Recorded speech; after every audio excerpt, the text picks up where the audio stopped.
Hey everyone, it's Lisa from the blog farmhouseonboone.com, where I like to share food from scratch, natural living in a handmade home. And today I want to show you something that a lot of you have requested, and that is how to wrap a baby in a baby wrap.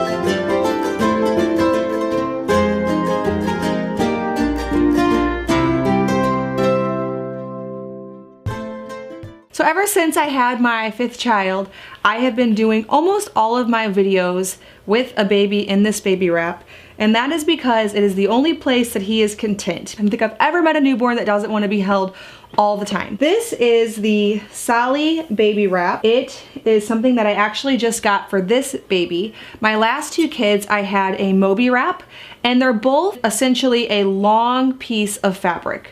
That's really all they are. There are some key differences between the 2 styles of wraps. Now, I loved my Moby wrap with my last 2 kids, and I thought there is absolutely no way on earth I could ever have a baby again without a baby wrap. I tried a different wrap this time, the Sally baby, and I love it so much more. So let me explain why. When I have a new baby, I wear this thing like a shirt. So I usually in the morning will put on a tank top, and then I'll put on my wrap, and then I'll put on in the winter something over it like a flannel or a sweater or just something that can open up. The baby goes in and out of it all day long. So if he's awake, I get him out, I look at him, I play with him, and then as soon as he's fussy again, he goes right back in. So I don't bother to take this thing off. And so what I love so much about this wrap over the Moby is it is so lightweight that I hardly even notice it, and it feels a lot like a shirt. I'd say probably the first week that I was wrapping Micah, I had to put on the Moby wrap because I wasn't used to this one. But now when this goes in the wash and I have to use my Moby, it's such a hassle because I'm so used to this one and I love it so much more. The key is wrapping it really, really tight. Because it's so lightweight,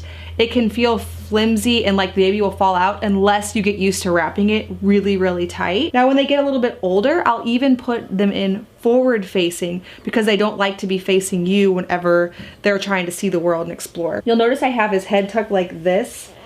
I try to switch it around, so you don't want your baby to get used to always leaving their head in one direction, but when I tuck it in like this, I find that they go to sleep better and stay asleep longer. So this time he might have his head facing this way. Next time I might tuck him in on this side so that he doesn't get used to just putting his head one way, which wouldn't be good. So another key with baby wearing is to keep it safe. You want to make sure that you can always see their little noses and be aware of their breathing because you don't want them to get so smashed in against you that they obviously wouldn't be able to breathe. So I'm always keeping the head sideways and I'm aware of him and his breaths, and I can hear him and I can see him. He's close enough to kiss, which is kind of the standard rule for baby wearing.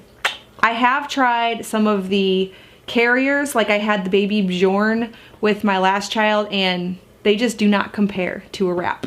Wraps are comfortable because the weight is evenly dispersed on your shoulders, in the back. Nothing is very pressing like a strap. It's spread out very evenly and comfortable to wear. Let's dive right in to the tutorial on how I tie this. The first step is going to be to find the middle.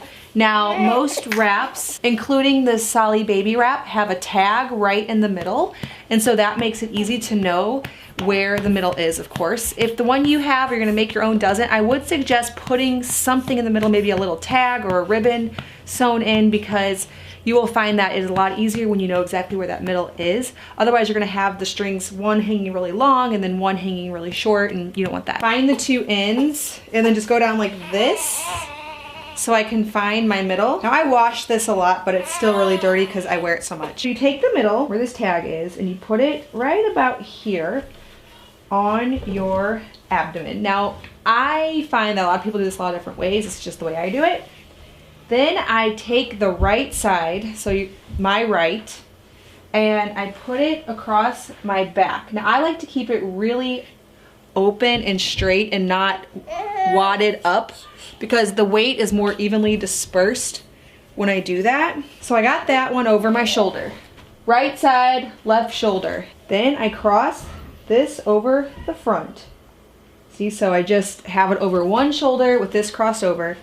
And then I bring this here with my left arm around my back, grabbing it with my right arm, and then over this shoulder. Then take this that's left here in the front, and I just put it behind this middle piece. Pull it out the bottom. These two are over my shoulders and through the front here.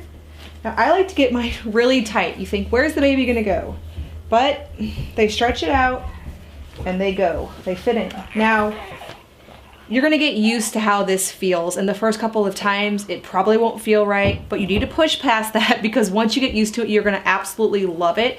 So if you feel really insecure the first time, they feel really loose and like they're not very tight, just keep trying, because eventually once you get this right, you'll love it. It's definitely a learning curve, but everybody I know who has stuck it out through the learning curve has become obsessed. So you take these that are down here now through the front, and you simply cross them over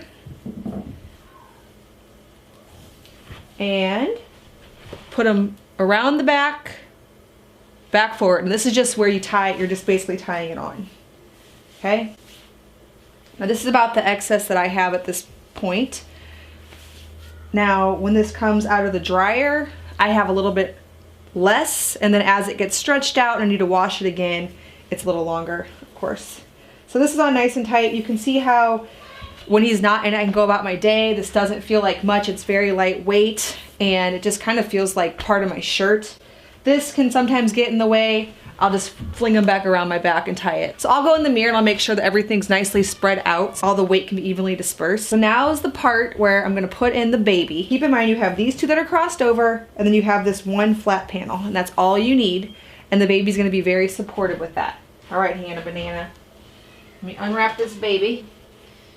Okay, now, this is kind of what I do for a newborn. Like I said, you can also put them forward when they're a little bit older. But you put them up on your chest like this. You take your left side first, that's just what I've always done, and you put it around their butt like this. And so this leg's out and this is under their butt. Then you want to repeat with the other side. Whether you put their arms in or out is up to you. It depends to me if they're tired. So right now, if I know he's tired and fussy, I want him really good and in there. The arm's gonna stay in. Otherwise, maybe it'll come out like this. If they're older, they like to be more out like that. But I like to tuck newborns in really tight. So that's 2 levels of support. They're already pretty in there. But then you got this third, that flat panel, and you pull it up over them like this. And then, so now they're very in. I mean, they are so in. This is the part where I like to just put their head in like this if they want to sleep, and I just start bouncing around and patting their butt, and they're usually asleep in no time. Now I did just wake him up from a nap, so he might not want to, but he even likes to be cozied up like this and awake sometimes. You can see on the back here, nothing is very tight or one, strap that's all placing the weight in one area. Evenly dispersed. It all feels very, very nice. Another great thing about this lightweight wrap is it's great for the summer. This still feels pretty hot. I'll do something like this. I'll take this flat panel and I'll put it under his butt like this and leave the legs out, so their little bare legs could be out of it. And then, like I said, you can also put out the arms.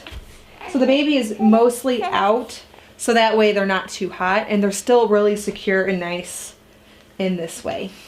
Now when I put them forward facing, which I won't really do with Micah because he's too little, I do it the exact same way with them just flipped around. So I do the one side, the other side, then the front, and I don't put it over their legs because their knees are kind of facing out. I do it this way where their legs are hanging out. So this summer we'll be doing that quite a bit because Micah will be 6, 7, and 8 months this summer, and he'll likely want to face out and it'll be warm, and so that's when this will be really great for him.